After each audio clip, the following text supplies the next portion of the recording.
Hi, I'm Dave. I'm a guide here at the Air Force Museum of New Zealand, and in an ongoing series of how to start stuff, we're going to look at how to start a tiger moth, which for the pilot is particularly easy because all you do is sit here and do what you're told. I'm not kidding. That's all I do. What's going to happen is the ground crew member who's going to start the aeroplane will tell me firstly to check that the fuel is on, and that lever's right down here, and I make sure that's fully forward, and I look at the fuel cock up there.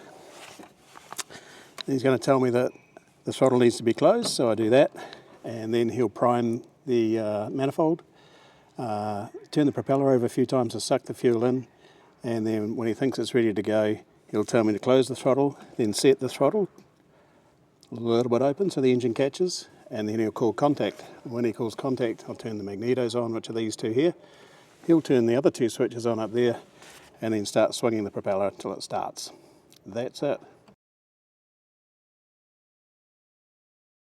This is where the real work happens, starting the Tiger Moth. The ground crew person, the first thing they're going to do is check the ground that the aeroplane's sitting on.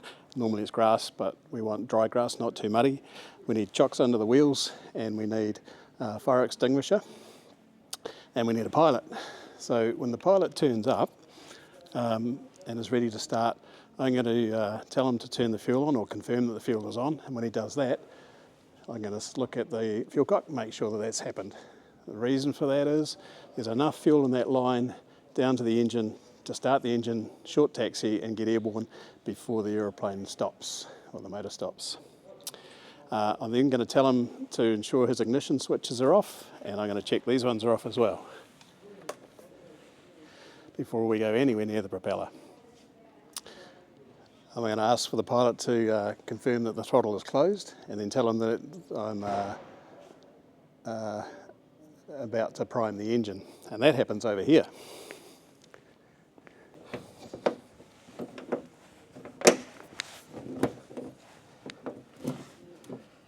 So underneath the cowl is the carburetor, and we're going to push that button there down, and that will sink the float, which floods the carburetor, and then fuel drips down into the manifold and then out the back here and drips onto the ground. When it starts dripping on the ground, there's too much fuel, so you stop doing that as soon as you feel your finger get a little bit wet or you hear a gurgling sound. Let's say we've primed the engine. I'm confident it's going to start, so I'm going to close the cowl fully.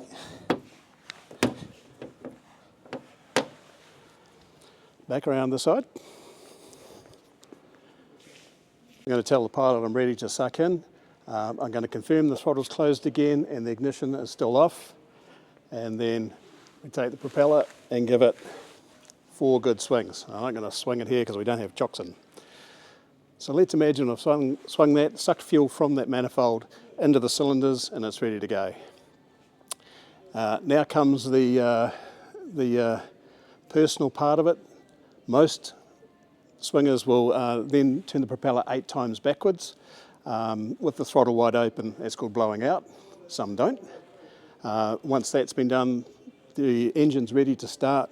We tell the pilot throttle closed, he'll close the throttle set, he'll set the throttle about 1/2 inch open so that the engine will catch, and then I'll say contact. That's when things get serious.